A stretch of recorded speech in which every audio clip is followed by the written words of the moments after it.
Hello students, myself Dr. Sunita Agrawal, Assistant Professor Sociology, Government PG College Guru।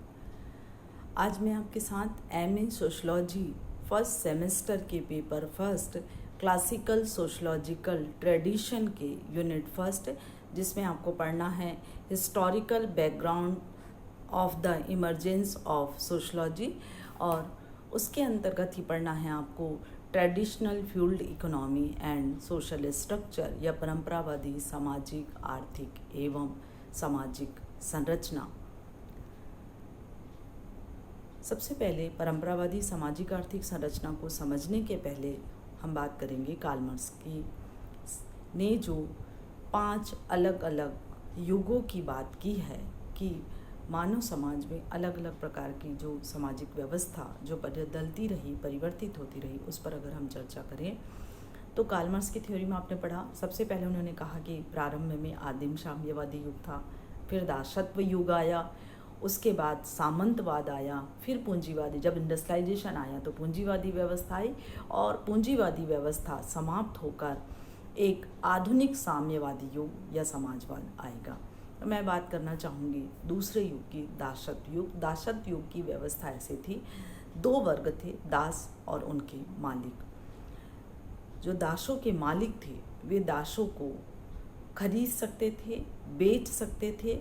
दास उनके लिए किसी वस्तु या संपत्ति की तरह थे, उनका अधिकार था, वो जिस तरह से भी चाहे, जैसा भी कार्य कराना चाहे दासों से खरीद सकते थे, क्योंकि दास उनकी संपत्ति की तरह थे।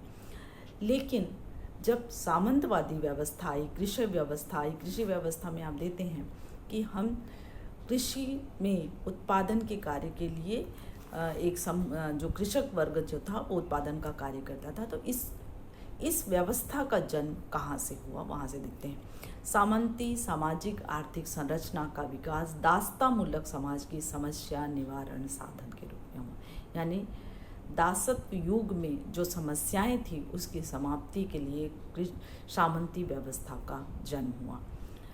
सामंतवाद का उदय अलग अलग समाजों में अलग अलग रूपों में, अलग अलग क्षेत्रों में जाकर देखें, अलग अलग देशों में जाकर देखें तो सामंतवादी व्यवस्था का जो स्वरूप था वो अलग अलग प्रकार का था। सामंती युग में उत्पादन के साधनों पर सामंतों का अधिकार होता था।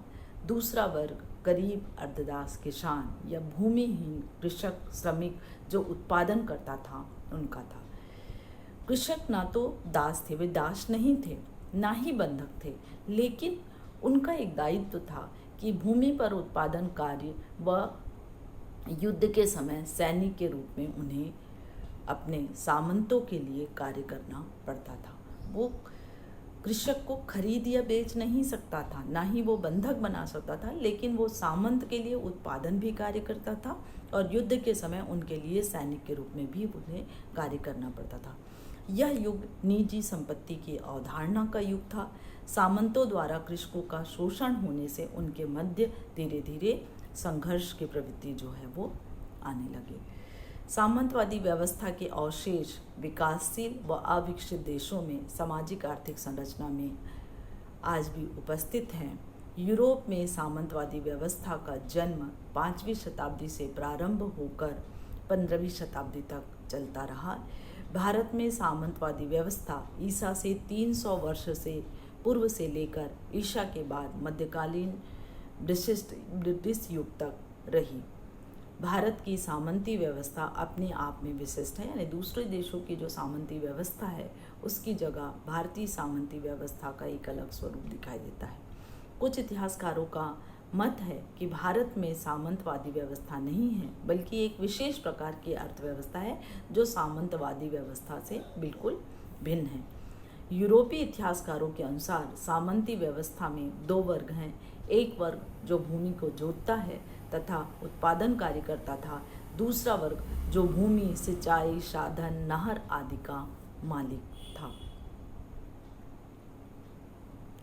भारत की सामंतवादी व्यवस्था के लक्षण क्या हैं? भारत में जमींदार अपने आप को भूमि का मालिक मानते थे, लेकिन उसके पूर्व गांव के लोग ही भूमि के स्वामी थे। जमींदार काश्तकारों से किराया वसूल करते थे। काश्तकार का परिवार उत्पादन की इकाई था। वह कृषि से अपनी जीविका उपार्जन करता था तथा उत्पादन का एक हिस्सा जमींदार को भी देता था। भारतीय सामंतवादी व्यवस्था के कुछ लक्षण हैं। उस समय जो सामंत थे या जो राजा महाराजा थे, उनकी एक महत्वपूर्ण भूमिका यह होती थी कि खाली पड़ी भूमि या छोड़ी गई भूमि को दूसरों के नाम स्थानांतरित करना उस समय उनका दायित्व था। एक और भी चीज़ें थी कि जमींदारों द्वारा बेगार का काम लिया जाता था। जो कृषि के अतिरिक्त जो कार्य होते थे, उन कार्यों को भी जमींदार कृषकों से लेता था। कृषकों को एक स्थान से दूसरे स्थान तक जाने की भी मनाही थी या उन्हें जाने से रोका जाता था। सामंतवादी व्यवस्था प्रारंभिक स्तर की कृषि व्यवस्था कह सकते हैं। इसके पूर्व पूंजीवादी व्यवस्था या पूंजीवादी व्यवस्था की जो पूर्व की अवस्था है वही सामंतवादी व्यवस्था है। 11वीं से 14वीं शताब्दी तक भारत में सामंतवाद कृषक समाज के अनुरूप था। जब कृषि समाज में, ये बहुत महत्वपूर्ण है कि कार्ल मार्क्स की थ्योरी आप सबने पढ़ा कि जब भी कोई एक नए युग का जन्म होता है तो उत्पादन की प्रणाली या उत्पादन की प्रविधि पद्धति में जब भी परिवर्तन होता है तो एक नई सामाजिक व्यवस्था का जन्म होता है।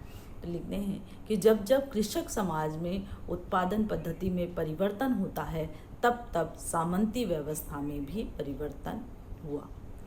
किसानों के उत्पादन में गिरावट आने पर सामंत उस पर दबाव बढ़ाते थे। ये भी एक विडंबना थी कि उन्हें सामंतों को लगान या कर देना होता था। अगर किसानों की कृषि के क्षेत्र में उत्पादन कम भी हुआ तो उसे सामंतों को कर या लगान देना ही पड़ता था। तो वे उस पर, सामंत जो है वो उस पर दबाव डालते थे और यही एक संघर्ष का कारण भी रहा। जनसंख्या बढ़ने से छोटे और सीमांत कृषक अपनी भूमि से बेदखल हो गए और सामंती व्यवस्था में शोषण की प्रवृत्ति जो है वो प्रारंभ। जो छोटे कृषक थे या सीमांत कृषक थे, धीरे धीरे उनमें अपनी भूमि को बचाने की क्षमता या कर्ज लेकर कोई कार्य किया तो उनकी ज़मीनें जो हैं वो सामंतों के हाथों में चली जाती थी और उसके बाद वे भी सामंतों के शोषण का शिकार होते थे। इतिहासकारों के अनुसार भारत में सामंतवाद का प्रारंभ मुस्लिम आक्रमण से प्रारंभ हुआ तथा औरंगजेब के समय तक सामंती व्यवस्था बनी रही।